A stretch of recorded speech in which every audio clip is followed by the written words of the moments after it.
Yeah, so in Pilates, we have a few fundamental parts, and by that I mean it's something that we do in most classes and most sessions.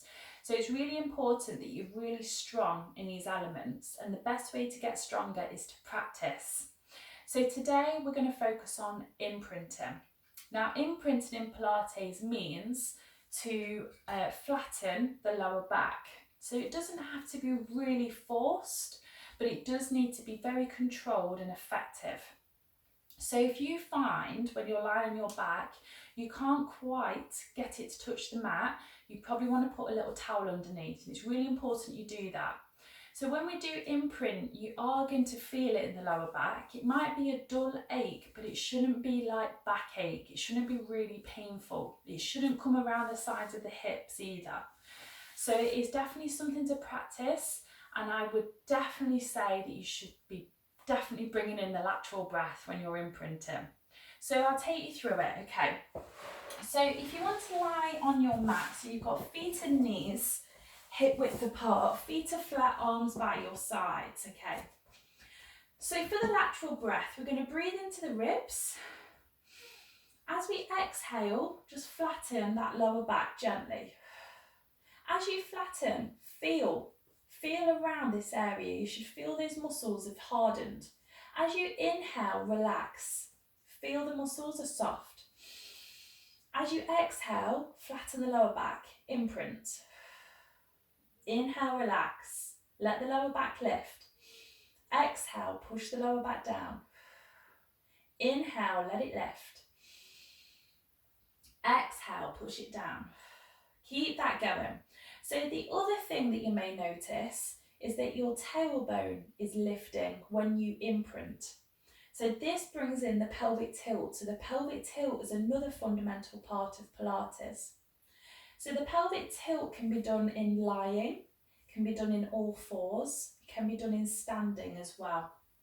And the reason we do it is to lengthen and mobilise the lower part of the spine. So we do this in Pilates a lot. So generally when we imprint is we exhale when we have our feet on the mat.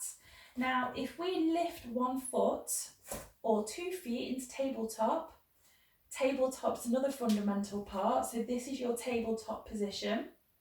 We then have to be imprinting the whole time. So even as we inhale and exhale, we still need to imprint. Those muscles need to be switched on the whole time to keep the spine stable and engaged. Okay, so with our tabletop, if you ever find this is too much for you, you can always hug the knees into the chest and you'll find it will really ease off that lower back in that imprint.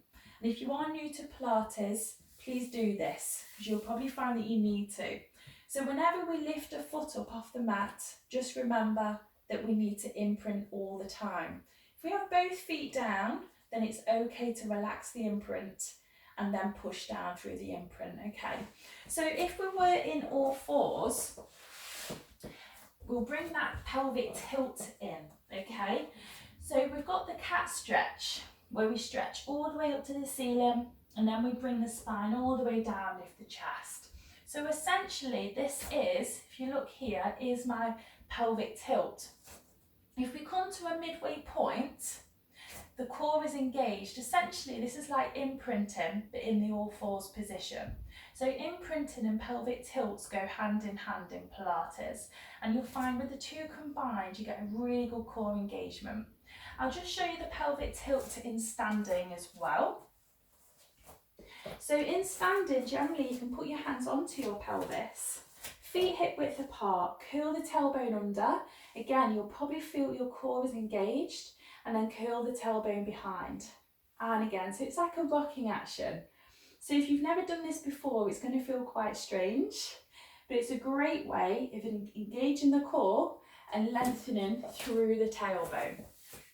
So there are 3 fundamental parts of Pilates that we do pretty much in every class. So the imprint, where we flatten the lower back to stabilise the spine. The pelvic tilt, where we mobilise and lengthen the lower spine. And also tabletop position, which is how we progress and how we advance movements. So in my classes, I wouldn't ever give you a tabletop position to start with. We'll always start with a level 1. It's up to you if you want to progress. So I hope that was helpful. Give it a practice. See you soon.